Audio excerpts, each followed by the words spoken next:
Hello. So this video is in response to the one who commented about um, integration. Paano daw isolve itong problem? So let me write the problem. Sabi niya, ano daw po yung integral ng 2 arcsine of x over 2 over the square root of 4 minus x squared. And don't forget to write dx.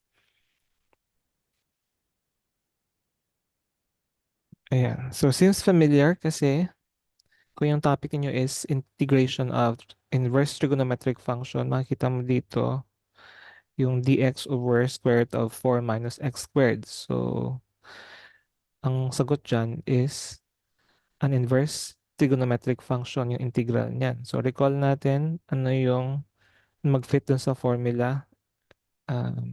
So, just recall of the integral of, sige, pagpag natin dx over the square root of a squared minus x squared. And this formula will result to arcsine of x over a plus c. Yan yung formula natin. But, kung titingnan mo yung problem, meron kang, ayan, arcsine pa. So, paano yun, sir? There is another process. If you recall the power rule of integration or yung power formula, so u raised to n du, the answer to this integral is u raised to n plus 1 over n plus 1 plus the constant of integration.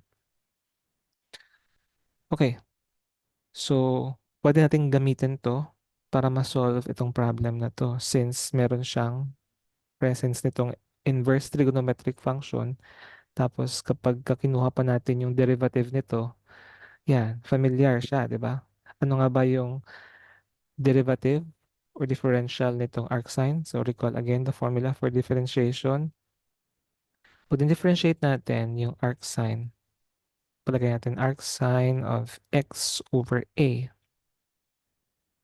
Ang sagot niyan is dx over square root of a squared minus x squared. Ganun yun. So, yung a natin dito sa given problem is what? Since 4 is a perfect square, ang square root ni 4, 2. So, yung a natin dyan is 2. And then yung ating, syempre, variable is x. Now, gagamitin natin tong power rule or power formula para ma-solve tong problem na to. So, mag-add ako ng isang page para masagutan natin tong problem. So, bago yan, nirecall lang natin ha yung formula ng pag-integrate nitong function na to na 1 over square root of a squared minus x squared, which results to an inverse trigonometric function na arcsine of x over a plus c. Tapos, paano ba i-differentiate? Ano yung derivative nitong arcsine of x over a? So, kapag wala tong a na to, understood na 1 yung kanyang denominator nitong argument na to. So, ayan lang yung formula. Ngayon, solve na natin tong problem gamit ang power formula. So, sulat ko ulit. Integral, sorry. It's been a while. Tagal ko rin hindi nagamit yung Zoom na to. So, close ko muna tong page na to. So again, ano gagamitin natin? Yung power formula. So lagay ko yung formula dito, u raised to n para may guide ka, du equals u raised to n plus 1 over n plus 1 plus the constant of integration. Ano ba yung given natin? Yung given is, ayan, integrate natin yung 2 arcsine of x over 2 over the square root of 4 minus x squared. Yeah, don't forget yung dx kasi hindi siya magiging um, mag-syntax error yan kapag wala yung dx na yan. Anyway, so yung other way of writing arcsine, meron akong video nito. Yan, arcsine of x is, ito yan, arcsine is how I write arcsine of x. Then, pwede rin ganito. Okay, sige. Mamaya na yan. Just, so we will be using this formula.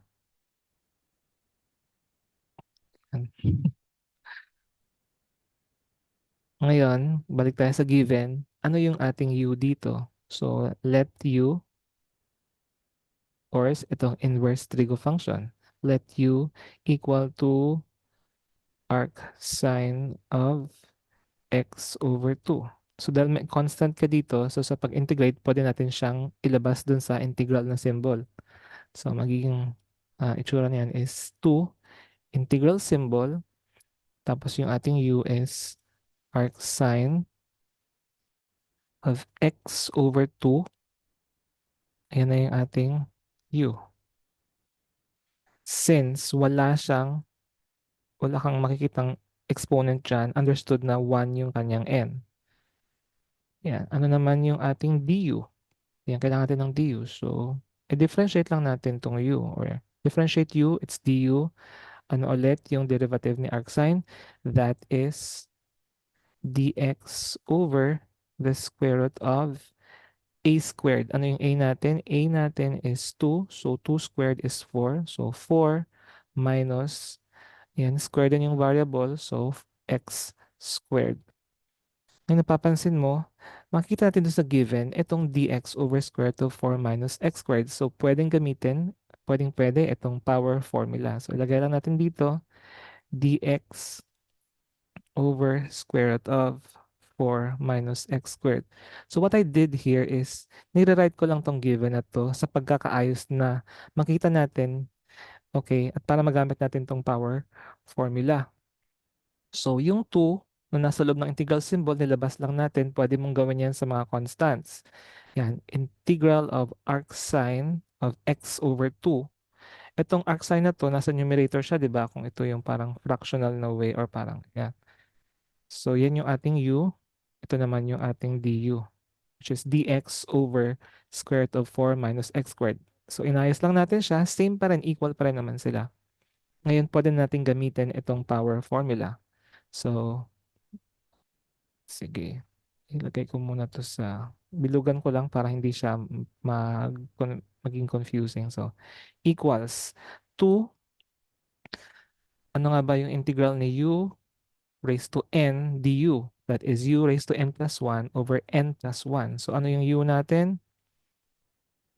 Sige, sulat natin yung formula. Sige, u raised to n plus 1 over n plus 1 plus the constant of integration. So, dahil dyan, i-write na natin, u is arc sine of x over 2. Ayan. Natin na parenthesis. Ano yung n natin? N is equal to 1. So, n plus 1, 1 plus 1 is 2 all over. So, n plus 1 is 2. Siyempre, kung ano yung nasa exponent na to, yun yung magiging denominator natin. So, 1 plus 1 is 2 plus the constant of integration. Simplify natin. Dahil may nakita kang 2, ayan, may constant ka dyan. So, 2 divided by 2 is 1. Makancel yan. The answer is arc sine of x over 2. Ayan, pwede mong ito na lang square natin. Same pa rin naman yan. Okay, so that is the answer for this given problem. Yan. Sa unang tingin, mukhang, ayan, wala naman yan sa formula, sir. So, parang ang hirap sagutan. So, balikan mo yung other na mga processes or other integration formulas ang appropriate para ma-solve tong problem. So, kung appropriate ba yung um,